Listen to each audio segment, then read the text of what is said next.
Then Jesus said unto them, Verily, verily, I say unto you, except ye eat the flesh of the Son of Man, and drink his blood, ye have no life in you. Whoso eateth my flesh, and drinketh my blood, hath eternal life, and I will raise him up at the last day. For my flesh is meat indeed, and my blood is drink indeed. He that eateth my flesh, and drinketh my blood, dwelleth in me, and I in him. John 6 verses 53 through 56. Oke, kita akan mulai. Kita punya bagian ke-7, The Lord's Supper, yang adalah bagian daripada seri The Never Ending Shadow. Kita mulai di Matius 26.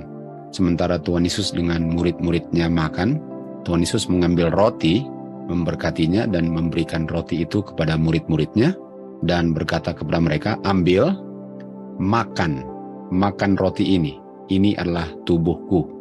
Kita semua tahu bahwa roti itu bukan tubuh Tuhan Yesus.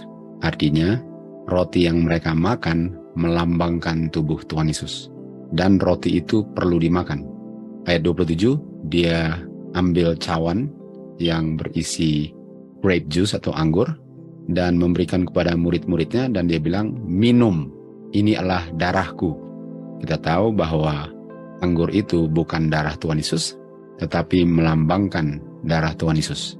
Dan roti dan anggur itu perlu dimakan dan diminum walaupun hanya simbol. Jadi penting sekali untuk melakukan simbolnya, untuk menerima kenyataannya. Roti itu melambangkan tubuh Kristus yang perlu dimakan. Anggur itu melambangkan darah Kristus yang perlu diminum. Nah, kita sudah tahu bahwa rencana keselamatan itu ada 2 tahap lah dikatakan. Tahap pertama ialah kematian Tuhan Yesus yang membayar upah dosa manusia yang berdosa, tapi nggak cukup untuk Tuhan Yesus mati di kayu salib. Karena kematian Tuhan Yesus itu hanya menghasilkan orang yang harusnya mati hidup, tapi tujuan rencana keselamatan bukan hanya untuk hidup, tetapi untuk dia tidak melanggar hukum Tuhan lagi, sebagaimana Adam dan Hawa dalam kehidupan mereka di Taman Eden melanggar hukum Tuhan. Jadi kalau kita lihat dia punya tubuh dan darah, kita tahu itu melambangkan kematian. Apalagi kita tahu darah kan. Tetapi nggak cukup kalau hanya melambangkan kematian, karena harus ada unsur kehidupan menurut firman Tuhannya. Barulah orang itu bisa dengan sempurna diselamatkan di dalam rencana Tuhan untuk menyelamatkan manusia yang berdosa. Dan di Matius 26 ayat 29 Tuhan bilang, saya tidak akan minum lagi daripada anggur ini. Artinya dia akan minum dengan murid-muridnya dan akan makan, tapi dia nggak akan minum lagi sampai nanti dia bersama murid-muridnya makan di dalam kerajaan Bapanya. Artinya ini akan dilakukan lagi.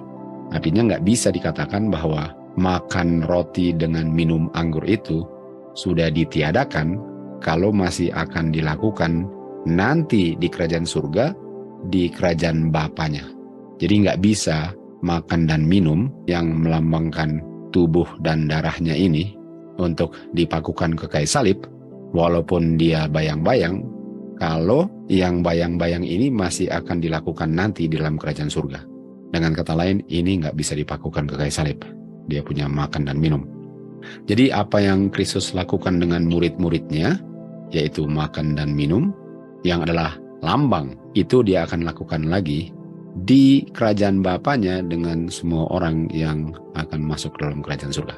Dan kita tahu Tuhan Yesus lakukan ini di malam hari sebelum dia mati di kayu salib. Nah, mari lihat tentang Passover. Passover ini kita ingat peristiwa di Mesir waktu umat Israel mau keluar dari Mesir. Di Keluaran 12 ayat 6, di hari ke-14 bulan pertama, artinya waktu yang sudah ditetapkan, mereka akan bunuh pada malam hari domba yang sudah dipilih sejak hari ke-10. Jadi ada kematian di hari ke-14 bulan pertama. Ada kematian binatang. Dan kita tahu kematian binatang ini melambangkan kematian Tuhan Yesus tahun 31 AD di kayu salib.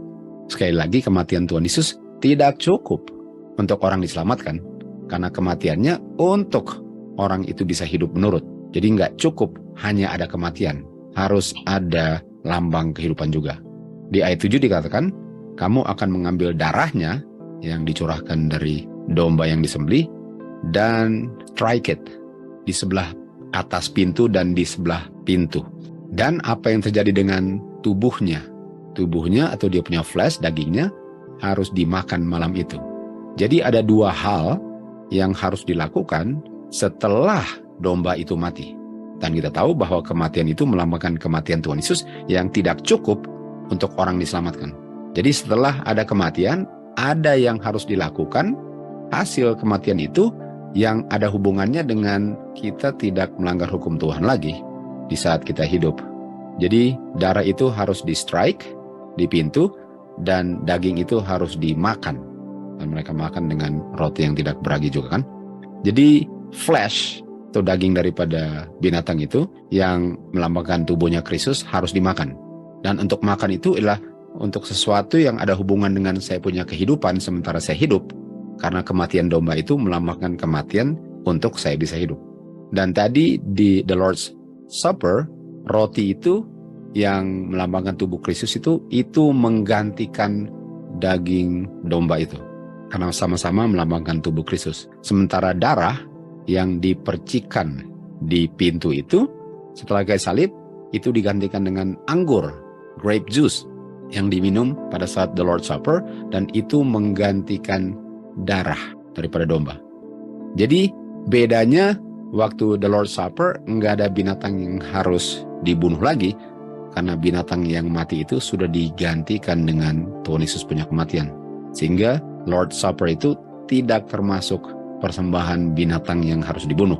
Karena Tuhan Yesuslah kita punya Passover yang sudah disalibkan ke kayu salib. Tetapi karena kematian itulah yang ditiadakan, sehingga kita sekarang melakukan sesuatu yang kita perlu lakukan untuk kita punya kehidupan sementara kita hidup.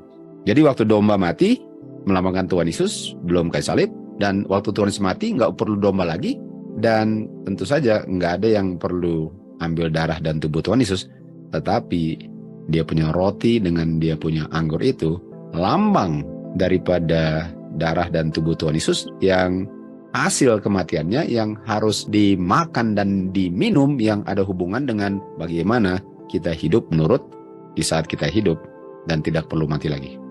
Kamu akan makan, dan itu adalah the Lord's Passover. Nah, Passover itu adalah satu peristiwa waktu mereka keluar dari Mesir, dan kita akan lihat bahwa Passover ini digantikan dengan the Lord's Supper. Karena the Lord's Passover waktu keluar dari Mesir ini sangat penting untuk diingat, dan akan kita lihat betapa berhubungannya dengan kita punya kehidupan kekal. Dan karena the Lord's Passover ini sangat penting untuk kehidupan kekal manusia, ini digantikan oleh the Lord's Supper yang sangat penting untuk kita punya kehidupan kekal juga. Bedanya di the Lord's Supper nggak ada binatang yang harus mati karena Tuhan Yesus sudah mati. Jadi kita lihat bagaimana pentingnya daripada the Lord's Supper yang menggantikan the Lord's Passover. Tuhan memberikan kepada Musa instruksi yang khusus untuk umat Israel mengenai apa yang mereka harus lakukan supaya mereka tidak dibinasakan. Jadi untuk mereka tidak kena dia punya plagues atau laknat. Kita tahu ada 10 laknat di Mesir, supaya umat Israel tidak kena laknat ini dan akhirnya dibinasakan. Harus lakukan ini diberikan instruksinya melalui Musa. Dan tentu saja mereka harus melakukannya kalau mereka tidak mau kena dia punya laknat atau kutukan yang akan ditujukan kepada Mesir. Jadi pertanyaannya, apa yang mereka harus lakukan sesuai dengan instruksi Tuhan yang diberikan melalui Musa? Kita lihat paragraf berikutnya. Ordinance yang sangat penting ini adalah Passover. Jadi Tuhan buat Passover di mana mereka harus memeliharanya, mengikuti instruksi dengan seksama supaya mereka tidak terima plagues Mesir. Perintah ilahi ini ditujukan kepada setiap umat Israel. Dan mereka harus lakukan, ialah mereka harus membunuh domba atau kambing tanpa cacat. Itu mereka harus lakukan. Kalau nggak mau terima dia punya kutukan. Dan darahnya harus dipercikan di pintu. Kalau nggak mau terima dia punya kutukan atau laknat. Dan domba yang disembelih ini dan darah yang dipercikan ini adalah token. Token itu tanda. Tanda supaya malaikat yang membinasakan orang-orang di Mesir melewati rumah mereka karena ada tandanya. Dan kata tanda ini, kalau kita lihat di Roma 4 ayat 11, adalah meterai. Karena token artinya tanda, dan tanda itu sama dengan meterai. Dan kita tahu meterai kita taruh di dahi. Makanya meterainya atau darahnya dipercik di pintu, karena pintu itu sama dengan masuk ke mata. Pintu hati masuk ke mata, dan di atas mata ada apa? Dahi. Dan bukankah orang dimeteraikan di dahi? Artinya waktu mereka melakukan itu, waktu mereka membunuh domba, itu artinya mereka terima kematian Tuhan Yesus di kayu salib untuk menggantikan mereka terima kutuk Bapa, dan darahnya itu adalah tanda bahwa mereka terima kematian Tuhan Yesus dan kebergantungan mereka kepada Tuhan Yesus punya kehidupan untuk menghidupkan kehidupan mereka karena mereka nggak mati. Dan itu adalah tanda kalau mereka lakukan itu supaya mereka tidak dibinasakan malaikat waktu pada malam hari dia lewat di Mesir dan binasakan orang-orang di Mesir atau anak sulung daripada orang-orang Mesir. Jadi walaupun ini adalah lambang, tapi lambang itu adalah pengungkapan iman saya kepada kenyataannya dengan saya melakukan dia punya perintah. Jadi Passover ini sangat penting untuk orang menerima kematian Tuhan Yesus, Passover, karena Tuhan Yesuslah yang disembelih. Dan bagaimana saya hidup dengan saya nggak perlu mati karena Tuhan sudah mati, untuk menurut firman Tuhan dan dibersihkan dari semua noda dosa dan hidup menurut dan tidak melanggar sebagaimana Adam dan Hawa di Taman Eden melanggar. Jadi penting sekali untuk perintah yang diberikan Tuhan melalui Musa ini dilakukan sebagai pengungkapan iman agar mereka tidak dibinasakan di Mesir. Saya punya perbuatan itu akan menentukan apakah saya menerima meterai Tuhan atau saya dibinasakan oleh malaikat yang membinasakan orang-orang yang tidak ada dia punya tanda. Dan dikatakan di sini, sudah ada tetesan murka Tuhan berjatuhan di bumi ini. Dan waktu 7 kutuk terakhir, Daniel 12:1, time of trouble, the 7 last plagues, dicurahkan tanpa campuran daripada dia punya mercy, kecauan murkanya. Di saat 7 last plagues, Daniel 12:1, sudah terlambat untuk orang bertobat dan mendapatkan tempat pelarian daripada kutukan ini. Tidak ada darah lagi yang bisa saya dibersihkan dari saya punya noda dosa, sehingga malaikat bisa lewat dan tidak binasakan saya. Jadi untuk bunuh domba sama dengan terima kematian Tuhan Yesus, tapi nggak cukup. Tuhan Yesus punya kematian, harus dagingnya dimakan. Kita akan lihat apa pentingnya makan daging itu. Dan harus dipercik darahnya sebagai tanda bahwa saya menurut dan tidak kedapatan dosa. Dan itu dilambangkan setelah kayu salib dengan makan roti dan minum anggur. Dan sebelum kayu salib itu sama dengan makan dia punya daging domba dan untuk mempercikan darahnya. Bedanya setelah kayu salib, nggak ada binatang yang harus mati lagi karena Tuhan Yesuslah korban yang sudah mati bagi saya. Jadi untuk makan dia punya daging, di mana itu melambangkan tubuh Kristus yang sempurna, itu sama dengan makan roti setelah kayu salib. Dan untuk mempercik darah di pintu sebelum kayu salib, itu sama dengan minum anggur atau wine setelah kayu salib. Nggak ada bedanya. Dan sama-sama hasil daripada kematian Tuhan Yesus. Bedanya sebelum kayu salib melalui domba, setelah kayu salib langsung tanpa domba. Di Galati 2 ayat 20 dikatakan, saya disalibkan bersama-sama dengan Kristus. Nah, kalau saya disalibkan bersama-sama Kristus, artinya Kristus disalibkan dan saya disalibkan. Kita tahu bahwa di 1 Korintus 1 ayat 23 dikatakan, Kristus disalibkan, dan ayat 24 adalah the power of God. Dan Roma 1:16 bilang the power of God adalah Injil Kristus yang sanggup menyelamatkan Matius 1:21 dari dosa. Dan kita tahu dengan saya memandang Kristus di kayu salib, saya pun disalibkan. Saya punya keinginan daging, saya pun siap untuk mati demi kebenaran. Itu artinya saya disalibkan. Saya menjadi mati terhadap keinginan daging saya. Dan kehidupan saya itu, thy will be done. Jadilah kehendakmu. Itu artinya saya disalibkan. Namun, walaupun saya disalibkan, saya masih hidup. Tapi bukan saya hidup. Kristus yang hidup dalam saya. Nah, apa artinya hidup? Di Matius 4 ayat 4, Tuhan bilang, manusia bukan hidup dari roti saja, tapi manusia hidup dari setiap firman yang keluar dari mulut Bapa. Artinya, kehidupan saya setelah saya melihat kayu salib, saya mati terhadap daging saya mati terhadap saya punya kehendak, semua kehendak saya adalah kehendak Tuhan, dan saya hidupnya berdasarkan firman Bapa. Semua yang saya lakukan dalam kehidupan saya berdasarkan firman Bapa, apapun konsekuensinya. Itu artinya Kristus hidup dalam saya. Karena Kristus punya kehidupan lah yang diungkapkan dalam kehidupan saya, bukan saya punya kehendak lagi. Kolose 1:27 dikatakan, Kristus di dalam kamu, artinya kalau Kristus hidup dalam kamu, itulah kamu punya pengharapan untuk kemuliaan. Kita tahu Musa bilang, tunjukkan kemuliaanmu. Tunjukkan kemuliaanmu itu sama dengan tunjukkan karaktermu, yang terdiri dari justice dengan mercy. Di mana justice harus ada yang mati, mercy yang harus mati nggak mati, dan yang mati adalah anak Bapa. Itu justice mercy. Dan kalau Kristus yang hidup dalam saya, itulah sikap saya juga. Dan itu hasil saya lihat Kristus dipakukan ke kayu salib, saya pun dirubahkan menjadi seperti karakternya dari glory to glory. Image saya dirubahkan berdasarkan apa yang saya lihat. Dan yang saya lihat itu, kalau firman kebenaran itu yang saya lihat, itu yang saya pelajari dan mengerti itu berdiam dalam saya, itulah kehidupan Kristus yang diungkapkan dalam saya punya kehidupan. Dan apa hasilnya di 1 Yohanes 3:6? Barang siapa berdiam dalam Dia, di dalam Kristus, betul? Tidak berdosa. Kenapa?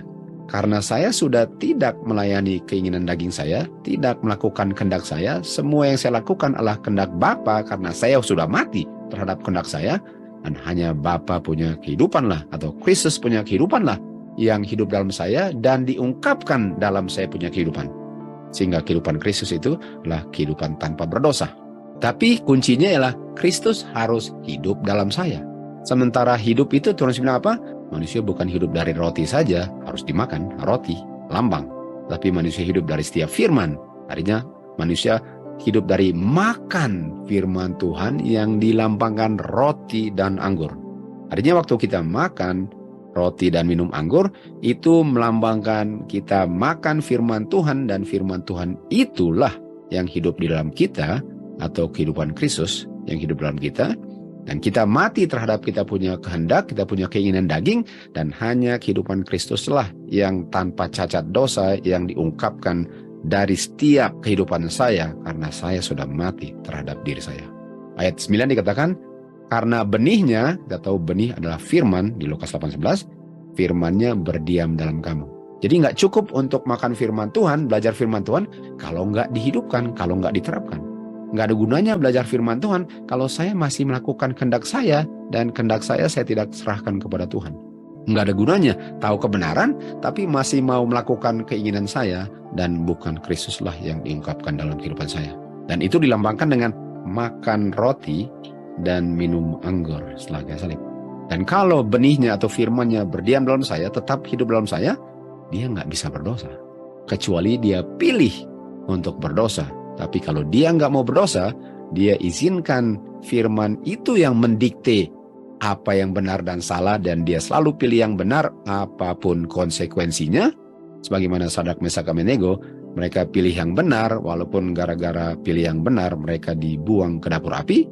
Daniel di Media Persia, dia tahu apa yang benar, dia pilih yang benar, dan dia tidak berdosa, walaupun hasilnya itu dibuang ke lubang singa. Itu kehidupan kekal. Yohanes 15 ayat 7. Kalau kamu berdiam dalam aku dalam kamu, firmanku berdiam dalam kamu. Dan firman itu apa? Yohanes 6:3, firman adalah roh, firman itu kehidupan Kristus. Jadi dengan saya makan dan minum, itu melambangkan saya terima firman yang adalah roh, yang adalah kehidupan Kristus. Dan kehidupan Kristuslah yang diungkapkan dalam kehidupan saya karena saya sudah mati, tidak melakukan kehendak saya lagi. Semua yang saya lakukan berdasarkan kebenaran. Semua yang saya lakukan berdasarkan firman Tuhan. Dan kalau saya lakukan itu, Kristus punya kehidupan yang diungkapkan dalam setiap aspek kehidupan saya. Jadi nggak cukup untuk Tuhan Yesus mati di kayu salib, lalu setelah itu saya mengungkapkan saya punya keinginan daging. Nggak cukup. Jadi untuk domba mati untuk saya hidup. Lalu untuk saya hidup tidak berdosa, saya harus terima firman-Nya yang dilambangkan oleh makan roti dan minum anggur, dan itu harus dilakukan walaupun itu hanya simbol. Kita akan lihat nanti. Walaupun itu hanya simbol, itu tetap harus dilakukan. Dan itulah dua aspek daripada rencana keselamatan, di mana dalam kematian domba ada dua hal yang kelihatan. Kematian dan darah dengan dagingnya itu melambangkan penurutan kehidupan kekal. Melambangkan firman rohnya Kristus, kehidupannya Kristus hidup dalam saya. Itu harus dilakukan untuk diselamatkan tuntas dari dosa. Dilihat di sini, katakan tidak cukup hanya untuk bunuh domba, dan tidak cukup untuk mempercikkan darahnya di pintu. Lalu dibilang apa? Harus dimakan. Harus dimakan.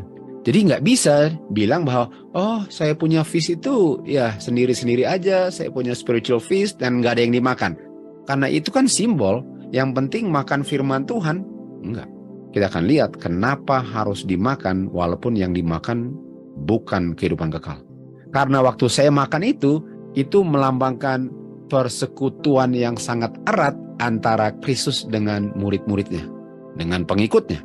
Artinya waktu saya makan itu lambang Kristus hidup dalam saya, dan saya hidup dalam Kristus.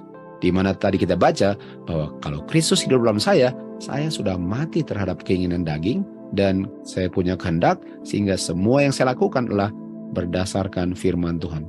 Saya nggak akan lakukan sesuatu untuk menyenangkan orang lain. Saya lakukan semua itu untuk Tuhan yang dimuliakan. Makanya orang-orang yang mati syahid, mereka siap untuk mati. Karena tujuan hidup ialah untuk menurut, bukan untuk hidup lebih lama lagi dengan menyenangkan orang dengan cara melanggar firman Tuhan. Bukan itu fungsi kehidupan kita. Dunia ini hanya sementara. Dan karena hanya sementara, tujuan kita ialah untuk kehidupan kekal, bukan hidup selama mungkin di dunia ini dengan cara melanggar. Dan cara menurutnya dalam hal ini ialah makan dan minum lambang yang melambangkan persatuan yang erat antara Kristus dengan pengikut-pengikutnya. Tuhan Yesus bilang di Yohanes 15 ayat 5, akulah pokok anggur, kamulah cabang-cabangnya. Lalu dikatakan, dia yang berdiam dalam aku dan aku dalam dia akan menghasilkan banyak buah. Buah-buah roh. Galatia 5 ayat 22, 23. Artinya saya punya roh akan berdiam dalam dia sehingga dia akan menghasilkan buah-buah roh. Tanpa aku berdiam dalam kamu nggak bisa bikin apa-apa. Jadi penting sekali untuk makan walaupun hanya simbol. Untuk sebelum kayu salib, penting untuk bunuh domba, untuk bilang saya terima kematian Tuhan Yesus yang belum terjadi. Lalu iman. Dan waktu Tuhan Yesus sudah mati, saya nggak perlu bunuh domba lagi. Karena saya sudah bisa lihat kematian Tuhan Yesus tanpa domba. Tetapi untuk makan dan minum itu tetap harus berlaku, karena itu aspek daripada saya punya kehidupan yang saya hidupkan setelah saya terima kematian Tuhan Yesus. Jadi kenapa harus dimakan? Pekerjaan yang dituntut akan orang-orang Israel ialah untuk membuktikan kepada mereka, atau untuk mereka membuktikan atau menguji mereka, dan untuk menunjukkan iman mereka bahwa Tuhanlah yang membawa atau meluputkan mereka dari Mesir. Artinya untuk umat Israel setelah keluar dari Mesir harus makan, harus percik darah setelah bunuh domba, itu untuk menguji mereka bahwa mereka terima bahwa Tuhan Yesuslah yang meluputkan mereka. Jadi yang mereka lakukan itu ialah pengungkapan iman. Dan walaupun yang mereka lakukan itu bukan yang menyelamatkan, tapi dengan mereka melakukan instruksi Tuhan, itu ungkapan iman mereka kepada Tuhan yang menyelamatkan melalui simbol yang Tuhan sudah tetapkan. agar mereka bisa luput dari terrible judgment atau kutukan yang dituangkan kepada Mesir, tanda darah harus kelihatan di pintu. Dan mereka diinstruksikan untuk memelihara the feast of the Passover sebagai hukum upacara. Jadi mereka harus lakukan itu. Jadi nggak bisa orang bilang, nggak penting itu kan cuma lambang. Yang penting saya makan firman Tuhan, nggak usah makan simbolnya. Artinya kamu dengan tidak mau makan atau minum, nggak ada gunanya kamu bilang kamu sedang pelihara dia punya spiritual feast, karena kamu tidak mau mengikuti instruksi yang Tuhan dalam hikmatnya berikan sebagai tanda bahwa kamu percaya akan firman Tuhan. Untuk melakukan itu sama dengan untuk percaya. Orang diselamatkan karena percaya. By faith, Abel offered unto God a more excellent sacrifice than Cain. Hebrews 11 verse 4. Abel grasped the great principles of redemption. He saw himself a sinner, and he saw sin and its penalty death standing between his soul and communion with God. He brought the slain victim, the sacrificed life, thus acknowledging the claims of the law that had been transgressed. Through the shed blood, he looked to the future sacrifice, Christ dying on the cross of Calvary, and trusting in the atonement that was there to be made, he had the witness that he was righteous, and his offering accepted. Cain had the same opportunity of learning and accepting these truths as had Abel. Abel chose faith and obedience. Cain, unbelief and rebellion. Cain and Abel represent two classes that will exist in the world till the close of time. Those who feel no need of the blood of Christ, who feel that without divine grace they can by their own works secure the approval of God, are making the same mistake as did Cain. Kita lihat di Review and Herald November 12, kita harus cari persatuan dan harmonis antara satu dengan yang lain. Di saat kita mencapai persatuan ini, di saat umat Tuhan menjadi satu, barulah umat Tuhan akan dicurahkan Roh Kudus bagaimana murid-murid di hari Pentecost dicurahkan Roh Kudus. Lalu dikatakan apa? Bagaimana caranya untuk umat Tuhan satu padu? Tentu saja harus berkumpul sama-sama. Walaupun di akhir zaman melalui Zoom, pokoknya sama-sama kita belajar sama-sama, nggak sendirian, tanpa ketemu siapa-siapa, kita bertemu sama-sama, baru kita bisa satu dengan yang lain. Nggak bisa saya menjadi dekat dengan orang lain kalau saya nggak pernah ada hubungan dengan orang itu. Untuk kita menjadi satu seperti orang-orang di hari Pentecost, lalu dibilang apa? Kecuali kamu makan dia punya daging dan minum darahnya, kamu nggak ada kehidupan. Artinya untuk menjadi satu ialah untuk gather together, sama dengan di hari Pentecost. Di hari Pentecost mereka semua one accord. One accord artinya one mind, unity, harmony. Kenapa? Karena mereka semua di one place, di satu tempat. Bukan spiritual feast. Mereka semua di satu tempat, dan itu caranya untuk mereka dicurahkan Roh Kudus tanpa batas. Harus keep dia punya feast at the appointed time. Disitulah kita bersatu, disitulah kita menjadi satu dengan lain, dengan satu dengan Kristus, dengan melakukan simbol yang mengungkapkan iman kita kepada Tuhan Yesus yang selamatkan kita, dan simbolnya yang sudah ditetapkan Tuhan Yesus melalui Musa, kita lakukan sebagai pengungkapan iman kita. Mari kita lihat ujian iman, di mana iman itu diungkapkan dengan melakukan instruksi. Jadi kalau saya bilang, saya nggak perlu makan dan minum, yang penting saya belajar firman Tuhan. Bukankah itu yang dikatakan oleh Kain? Saya nggak perlu bawa persembahan domba yang melambangkan Kristus. Yang penting saya persembahkan apa yang saya mau. Saya mau bikin, nggak mau bikin, yang penting saya berikan yang terbaik.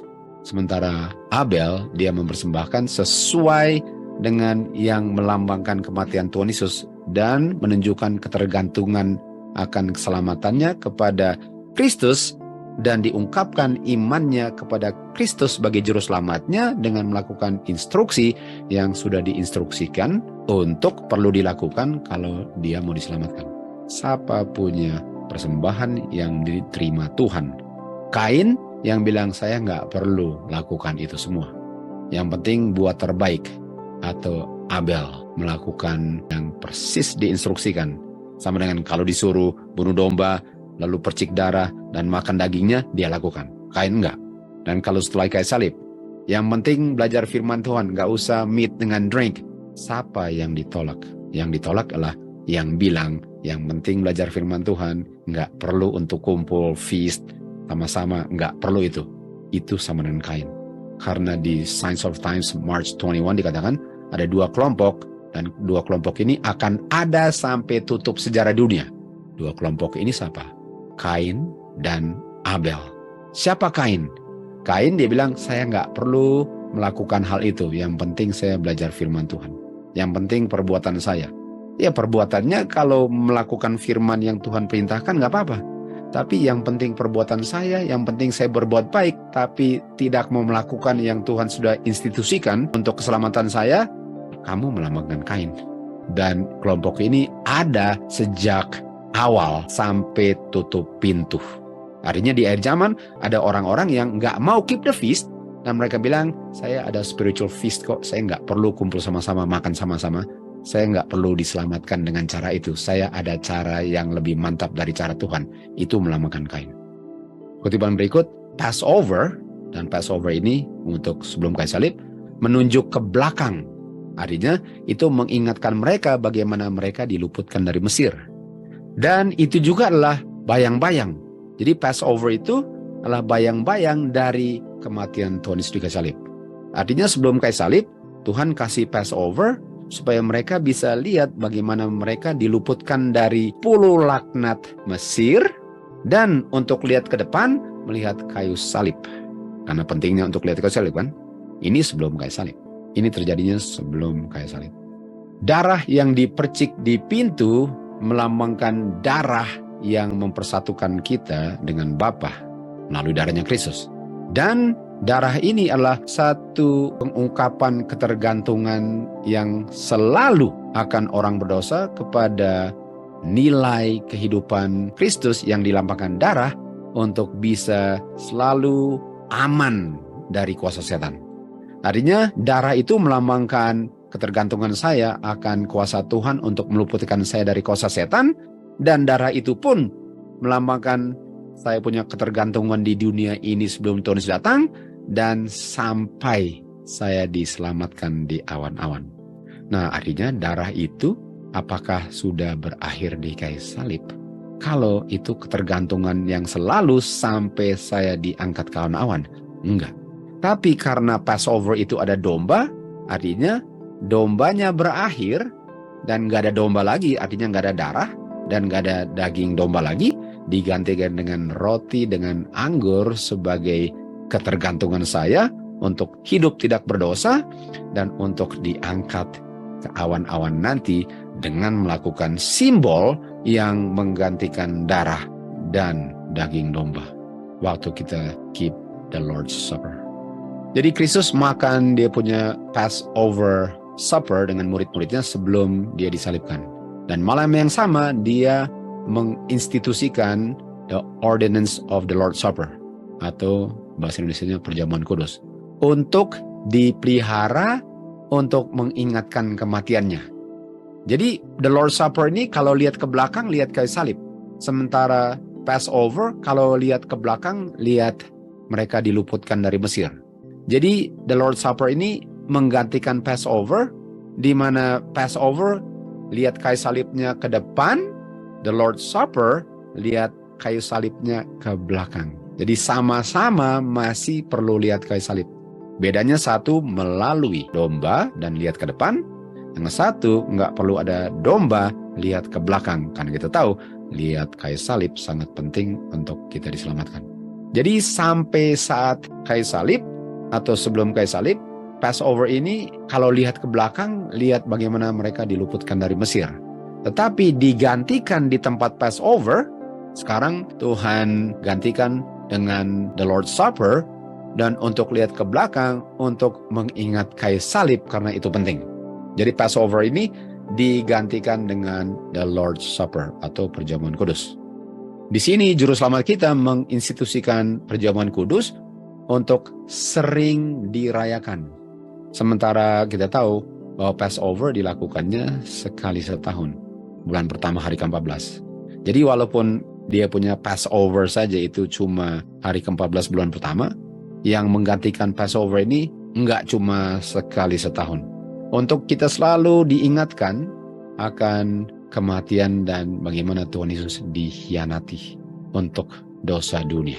Dia mau pengikutnya sadar akan mereka punya ketergantungan selalu akan darahnya atau kehidupannya untuk keselamatannya. Jadi the Lord's Supper ini untuk kita ingat kayu salib, kita sudah belajar apa pentingnya kayu salib, dan untuk ingat betapa kita sangat bergantung kepada darah atau kehidupannya untuk keselamatannya, karena kayu salib lihat kematian dan darahnya lihat kehidupan kita untuk tidak berdosa. Dan tubuhnya yang diremuk-remuk itu adalah lambang daripada tubuh Kristus yang diremuk, itu tubuhnya, itu kematian. Dan dia punya anggur adalah simbol daripada darahnya untuk kita dibersihkan noda-noda kita, bukan hanya diampuni dosanya, sama dengan 1 Yohanes 1 ayat 9, setelah diampuni, dibersihkan noda-nodanya dengan penurutan akan firman Tuhan, kalau roh kehidupan Kristus berdiam dalam saya. Kalau I am crucified, hasil lihat kayu salib. Jadi kalau kita lihat gambarnya, the Lord's Supper, kalau lihat ke belakang, lihat kayu salib. Penting sekali. Dan kalau lihat ke depan, kita makan roti, mengingatkan kematiannya, tubuhnya. Dan kalau lihat darah, darah itu yang membersihkan kita dari noda-noda dosa dalam kehidupan kita. Dan kita sangat bergantung kepada kematian Tuhan Yesus yang membuat kita bisa hidup dibersihkan dari noda-noda. Dan dia punya roti dan dia punya anggur itu mengungkapkan kita punya kebergantungan selalunya akan rencana keselamatan ini. Jadi penting sekali untuk lihat ke belakang dan lihat ke depan. Sangat penting waktu kita keep the Lord's Supper. Dikatakan di sini, keselamatan manusia sangat bergantung dengan selalu menerapkan di dalam hati manusia darah yang membersihkan dari noda dosa, darah Kristus. Dan itu dilakukan simbolnya. Tentu saja dengan lakukan simbol belum tentu dia mengalami kenyataannya. Tetapi bukan karena demikian artinya nggak perlu buat simbolnya lalu harap kenyataannya. Karena kita harus melakukan simbolnya. Walaupun bukan simbolnya yang menyelamatkan. Tapi itu pengungkapan iman kepada yang kenyataannya. Dan perjamuan kudus ini harus dirayakan lebih sering daripada cuma sekali setahunnya. Bulan pertama hari ke-14. Kita akan lihat di pelajaran ini berapa sering kita bikin dia punya the Lord's Supper, berapa sering. Dan ini the Lord's Supper ini mengingatkan atau melihat kembali bagaimana umat Israel diselamatkan dari Mesir untuk mereka dulu. Dan itu pun adalah lambang daripada bagaimana Tuhan Yesus dengan kehidupannya akan meluputkan kita dari dunia ini.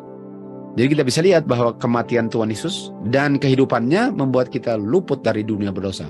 Sebagaimana mereka diluputkan dari Mesir, umat Tuhan pun diluputkan dari dunia karena Mesir di Alkitab melambangkan dunia. Jadi mari lihat gambarnya seperti apa itu.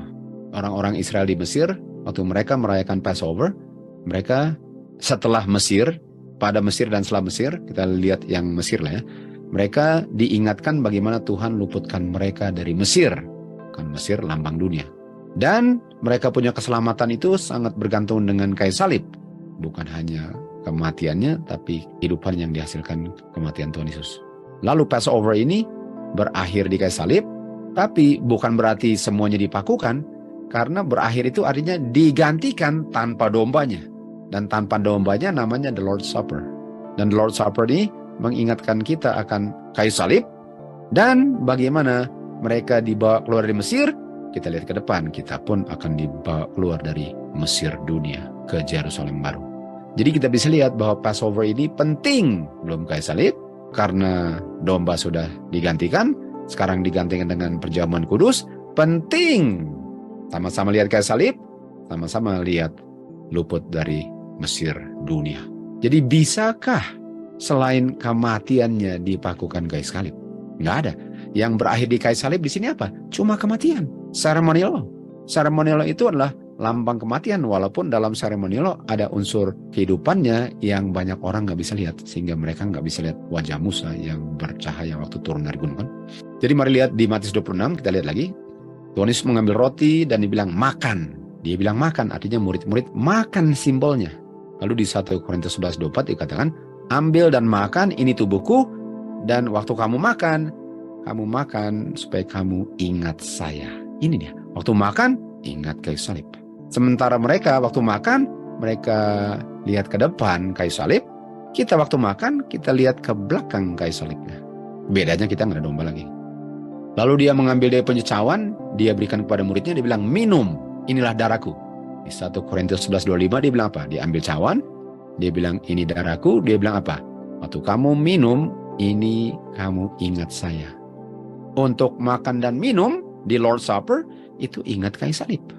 Itu ingat kayu salib. Dan bukan cuma itu yang saya pikirkan tentang kayu salib, tentang semua rencana keselamatan yang diungkapkan tahapnya di kayu salib, tapi itu pun memberi pengharapan kepada saya, dan saya punya sikap ketergantungan saya kepada Tuhan, di mana saya pun akan diselamatkan dari dunia, sebagaimana umat Israel diselamatkan dari Mesir, dengan saya makan dan minum.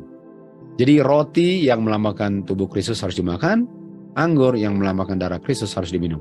Lalu Yohanes 6 ayat 47 dikatakan, saya bilang kepada kamu, dia yang percaya akan saya memiliki kehidupan kekal.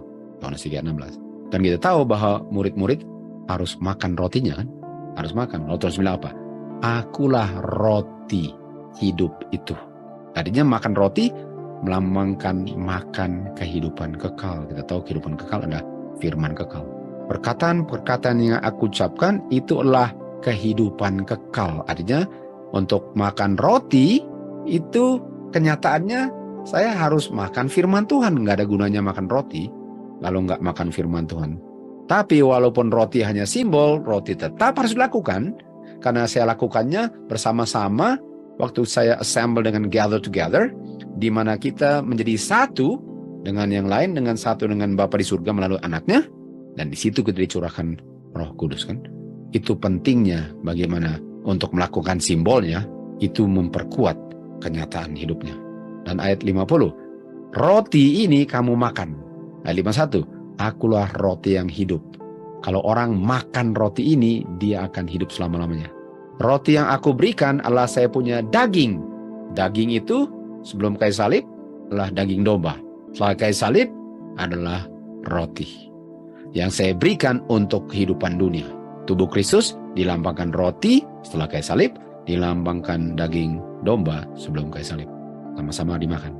Ayat 53, Tuhan Yesus bilang kepada mereka, kecuali kamu makan daging atau roti dan minum atau percik darah atau minum anggur, kamu nggak ada kehidupan dalam kamu.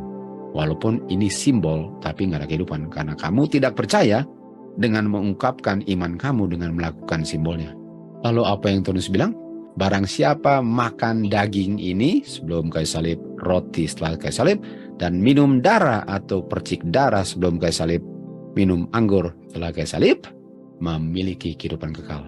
Dan kalau pun dia mati, saya akan bangkitkan dia nanti waktu saya datang kedua kali di awan-awan. Tuhan Yesus bilang, sudah bisa lihat dari kematian yang berakhir di kayu salib, ada unsur kehidupan yang sudah ada sebelum kayu salib dan tetap ada setelah kayu salib, di mana itu nggak pernah bisa dipakukan. Yang dipakukan hanya unsur kematiannya, karena kematian itu membayar hutang kita.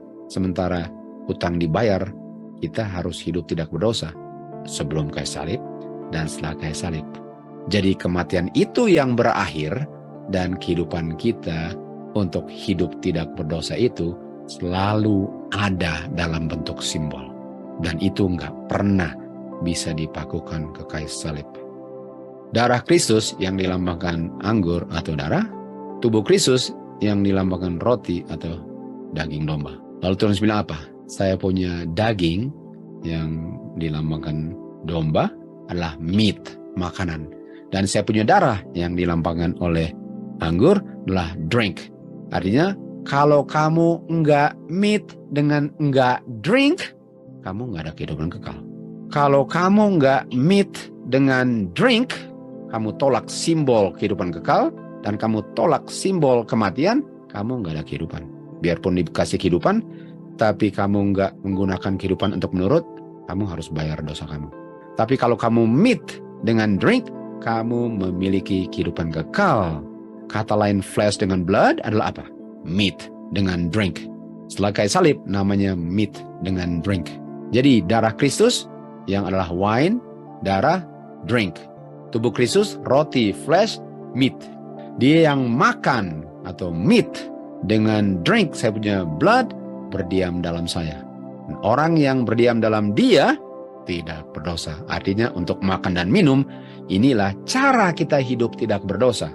Karena kematian itu sudah membayar kematian kita, lalu waktu kita hidup, kita lakukan simbol daripada kehidupan kekal, termasuk kenyataannya, sehingga kita tidak berdosa kalau kita hidup berdasarkan setiap firman yang keluar dari mulut Bapa melalui anaknya.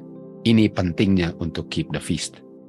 Kita tahu umat Israel Passover, di mana mereka harus makan flesh dengan percik darah. Mereka harus makan dan percik darah dan mengingatkan mereka diluputkan dari Mesir. Dan itu pun membuat mereka lihat ke kayu salib, di mana Kristuslah mereka punya Passover, dan darah dan tubuh Kristuslah yang dilambangkan dengan yang mereka makan dengan percik itu mereka terima di kayu salib.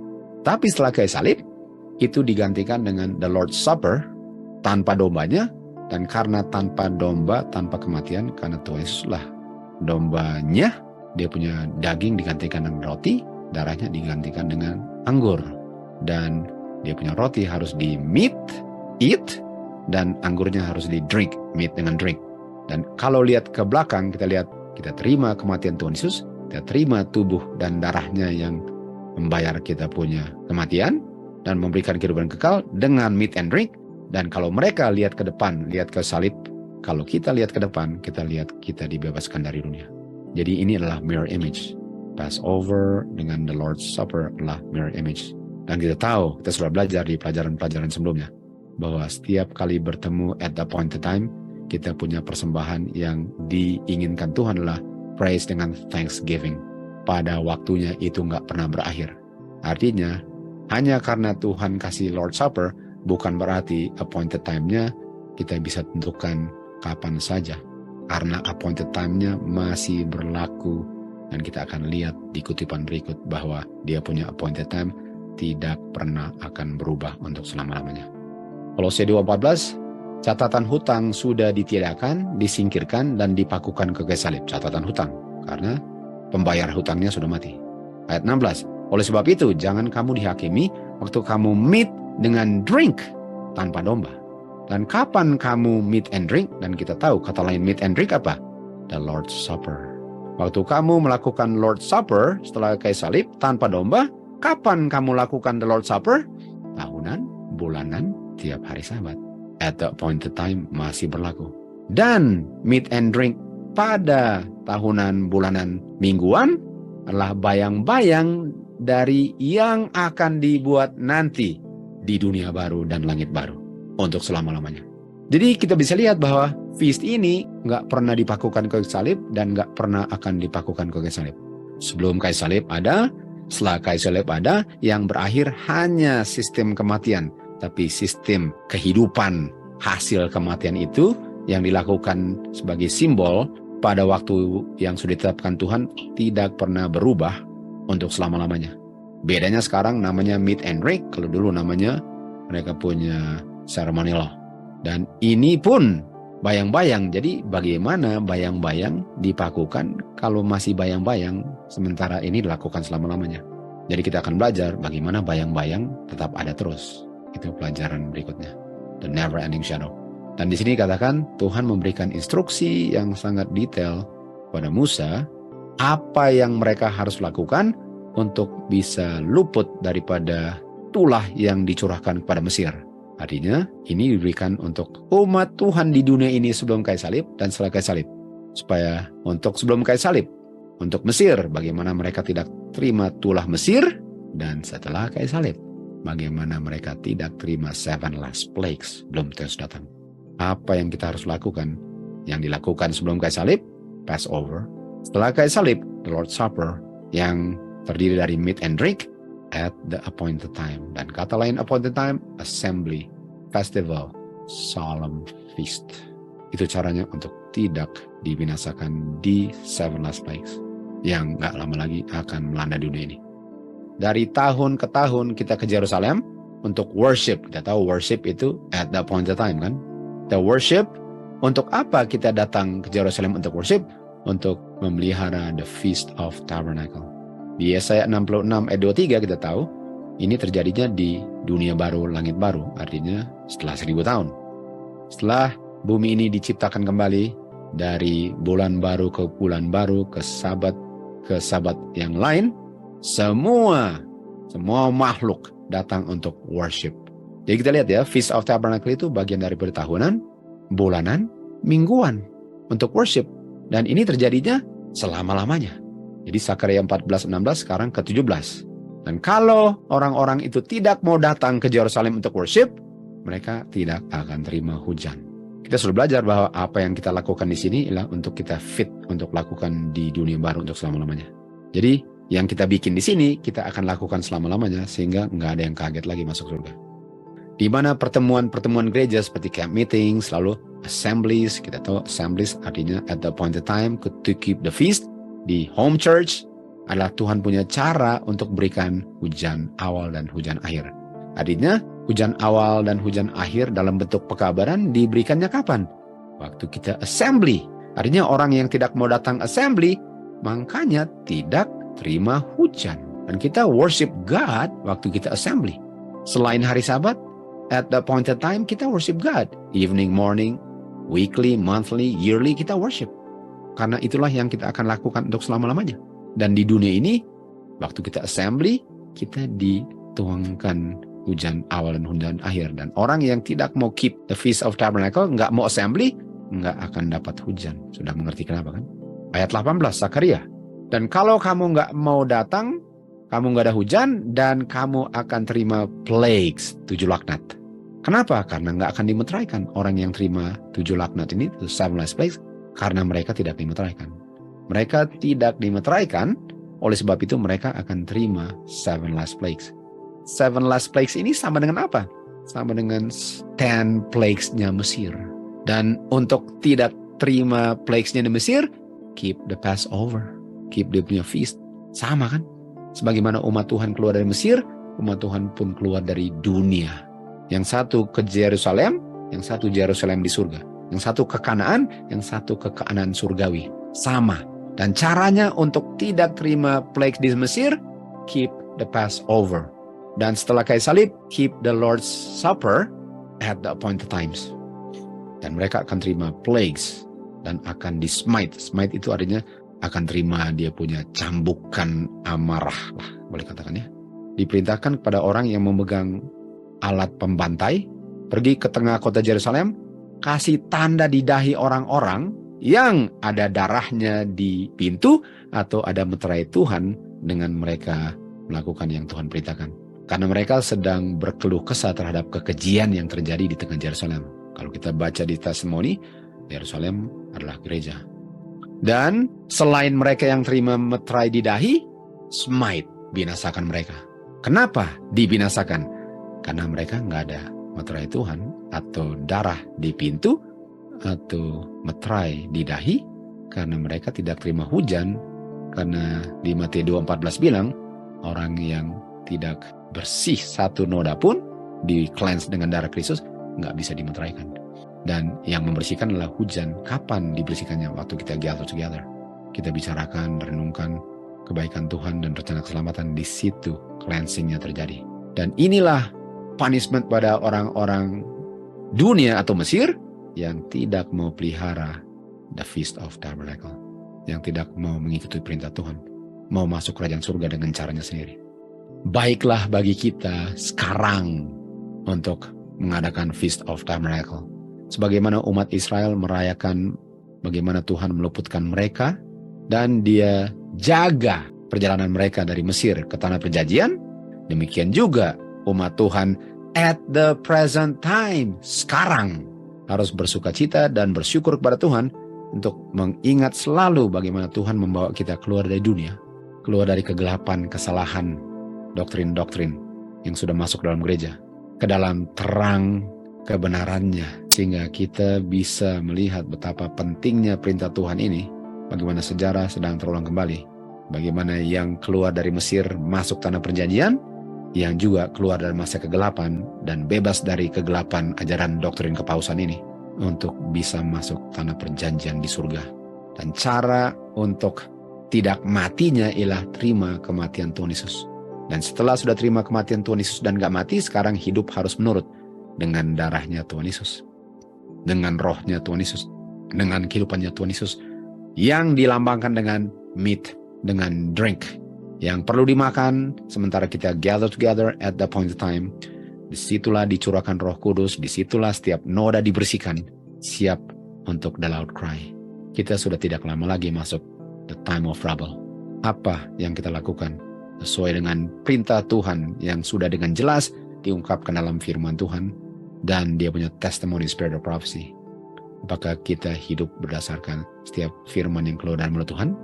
Atau apakah kita hanya mengaku sebagai umat Tuhan, dalam kenyataannya kita tetap melakukan apa yang kita mau lakukan, merencanakan yang kita mau rencanakan, dan Tuhan tidak dimuliakan dalam hal itu?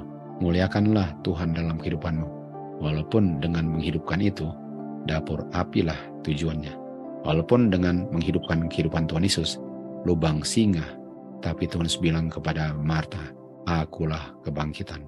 Sehingga Tuhanlah yang dimuliakan, karena Tuhanlah yang patut dimuliakan sebagai pencipta kita dan penebus kita semua. To God be the glory.